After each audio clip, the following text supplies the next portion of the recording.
Hello friends, income tax की हमारी 6th class है जिसमें हम बात करने वाले हैं rule and regulation regarding income tax. इस टॉपिक को डिस्कस करने से पहले हमें ये पता होना चाहिए कि इनकम क्या होती है।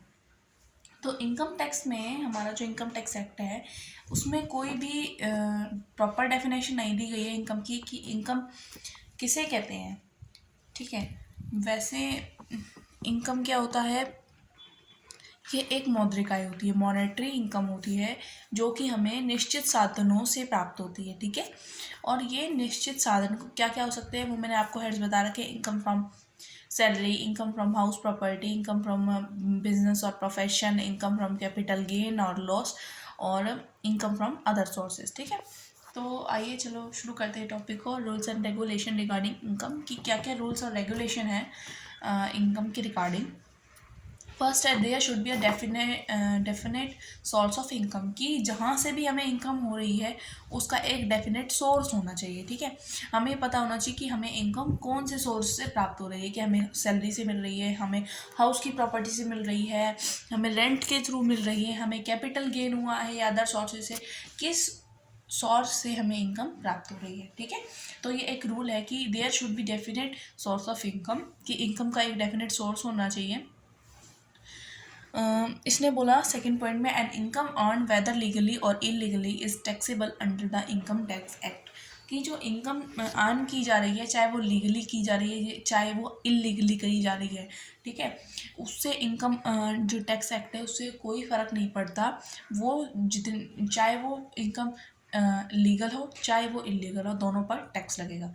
ठीक है, दोनों पर टैक्स लगेगा।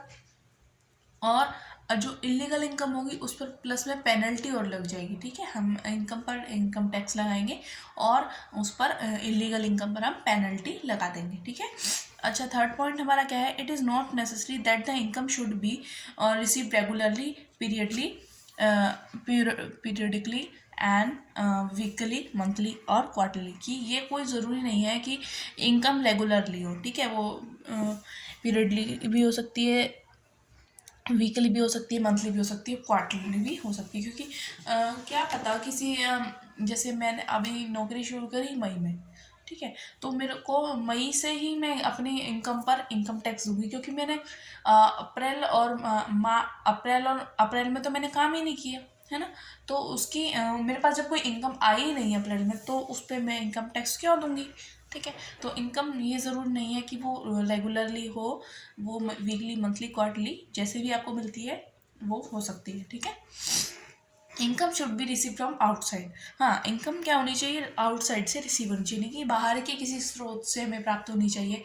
मैं एक गुल्लक से पैसे निकाल कर दूसरी गुल्लक में डाल रही हूँ, that is not my income. ठीक है, तो income should be receive from outside. It is not essential, fifth point है, it is not essential that the income must be received in the form of money. हाँ, ये कोई essential नहीं है, it is not essential कि income हमें money की form में ही प्राप्त हो, वो हमें गुड्स की फॉर्म में भी मिल सकती है। जैसे कि मैं एक फैक्ट्री में काम करती हूँ, चीनी की फैक्ट्री है मेरी, मतलब चीनी की फैक्ट्री में मैं काम करती हूँ। चीनी जो मालिक है वो मुझे सैलरी के साथ साथ क्या दे देता है, 5 किलो चीनी हर महीने दे देता है। तो that is always count in my income. वो जो 5 किलो चीनी मैं बाहर से खरीदी तो उसका रेट तो उसका तो प्राइस मुझे देना ही होता है मार्केट में, तो वो भी मेरी इनकम में काउंट होगी। ये ज़रूरी नहीं है कि इनकम मनी की फॉर्म में ही रिसीव हो। सिक्स पॉइंट हमारा आ रहा है, whether the income is temporary और permanent, it is immaterial from the tax point of view. क्या कह रहे हैं, चाहे इनकम परमानेंट हो चाहे टेम्परेरी हो, ये कोई मैटर नहीं करता, टैक्स तो सब इनकम पर लगेगा।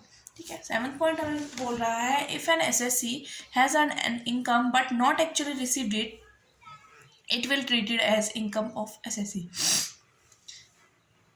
एक एसएससी ने क्या करा, इनकम अर्न तो कर ली बट उसको एक्चुअली रिसीव नहीं हुई। ठीक है, तो वो कैसे ट्रीट की जाएगी कि एसएससी की इनकम प्राप्त हो गई है बट उसे रिसीव नहीं हुई है। ठीक है, चाहे वो हमने अर्न कर ली है या फिर अर्न नहीं करी है, दोनों ही इनकम पर हमें टैक्स देना होगा, क्योंकि मैंने वो कमा तो ली ना, मैंने 1 महीने का काम किया, ठीक है, उसकी इनकम तो मुझे मिलेगी ना, तो वो भी इनकम टैक्सेबल होगी।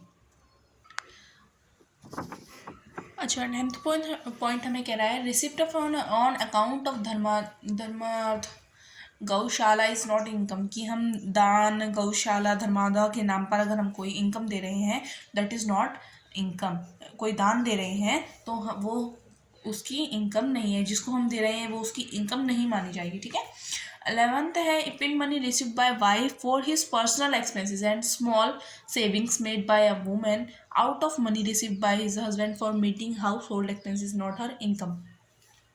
पिन मनी क्या होता है? जब कोई हस्बैंड अपनी वाइफ को उसके पर्सनल एक्सपेंसेस को करने के लिए या फिर घर के खर्चे करने के लिए उसको पैसा देता है, दैट इज़ पिन मनी। तो ये उस इनकम की वो उस जो उसको दिया जा रहा है स्त्री धन, मतलब उसको स्त्री धन भी कहते हैं, जो उसको खर्च करने के लिए दिए जा रहे हैं, एक वाइफ अपनी एक हस्बैंड अपनी वाइफ को देता है, तो वो उसकी उस वाइफ की इनकम नहीं मानी जाएगी, क्योंकि उसका जो हस्बैंड है वो पहले ही अपनी इनकम पर टैक्स दे चुका होगा, ठीक है। 12th पॉइंट है डिस्प्यूटेड इनकम। डिस्प्यूटेड इनकम मतलब जिस पर कोई डिस्प्यूट छिड़ा हुआ हो। जैसे कि मेरे 4 मकान हैं, ठीक है। अब 2 भाई उस पर लड़ रहे हैं, मेरे नहीं, मान लो 2 भाइयों के 4 मकान हैं, उस पर वो दोनों लड़ रहे हैं, तो और वो उन्होंने रेंट पे चढ़ा रखे, तो उन पर टैक्स कौन देगा?